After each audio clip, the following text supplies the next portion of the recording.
ఒక్కొక్కరు ఒక్కొక్కరు ఒక్కొక్క సైనికుడిగా మారాలి. అంటే ఒక్కొక్కరు ఒక్కొక్క సైనికుడిగా మారాలి అని అంటే మనం కూడా ఎలా ఉండాలి చెప్పమంటారు? ముందుగా మనం కూడా ఫిజికల్గా చాలా ఫిట్గా ఉండాలి. మనం ఏమనుకున్నామంటే ఇంతకాలం క్రైస్తవుడికి ఫిట్నెస్ ఎందుకులే అనుకున్నావు. క్రైస్తవుడు నీకే ఫిట్నెస్ అవసరం, నువ్వేమనుకుంటున్నావో ఏంటో. మనకే చాలా ఫిట్నెస్ అవసరం అండి. అందుకే ప్రారంభ వచనంలో ఏమన్నాడు చూస్తారు ఒకసారి. ప్రారంభ వచనంలో 2వ అధ్యాయం 1వ వచనంలో, నా కుమారుడా క్రీస్తు యేసు నందున్న కృపచేత నీవు బలవంతుడవు కమ్ము, బలవంతుడవు కమ్ము, బలవంతుడవు కమ్ము అన్నాడు. అంటే మనం ఎలా ఉండాలో తెలుసా?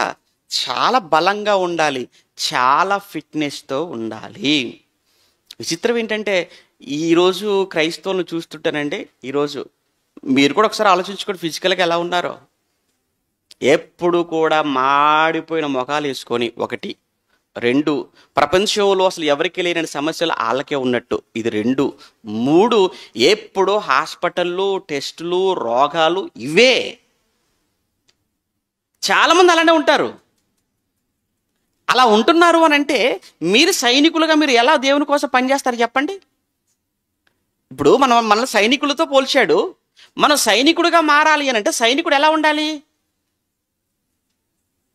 వర్షం వచ్చింది అనుకోండి, అమ్మ నేను వర్షంలో బయటికి రాలేని, తడిస్తే జలుబు చేస్తుందండి, అయితే కూర్చో లోపలే. అంటే మరి ఇంత వీక్ పర్సనాలిటీయా? పోనీ చలికాలం అనుకోండి, ఏమంటే చలికాలంలో రావచ్చు కదా అని అన్నారు అనుకోండి, ఇంత చలిలో ఎలా రమ్మంటారండి అంటే అంటున్నారంటే వీళ్ళు సైనికులు అవుతారా? ఇక ఎండ అనుకోండి, ఎండ కూడా తట్టుకోలేరు. చాలామంది చూడండి ఎలా ఉంటారు అని అంటే చలికి తట్టుకోలేరు, ఎండకు రాలేరు, వర్షానికి బయట పోయేవాడు వర్షానికి తడిస్తే ప్రమాదం అంటారు. మరి ఇంకెప్పుడు మీరు వచ్చేది? ఎప్పుడు మీరు వస్తారు? ఎప్పుడు మీరు నిలబడతారు?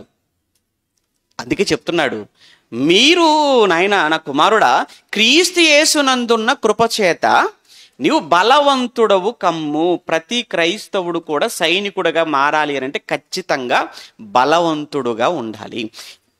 బలవంతుడుగా ఉండాలి అని అంటే ఏమండి మరి మంచి బలమైన ఫుడ్ తీసుకోవాలి కదండి, మా స్తోమత అది కాదులేండి అని చాలా మాట్లాడుతుంటారు. నీకు విషయం చెప్పమంటారా? మన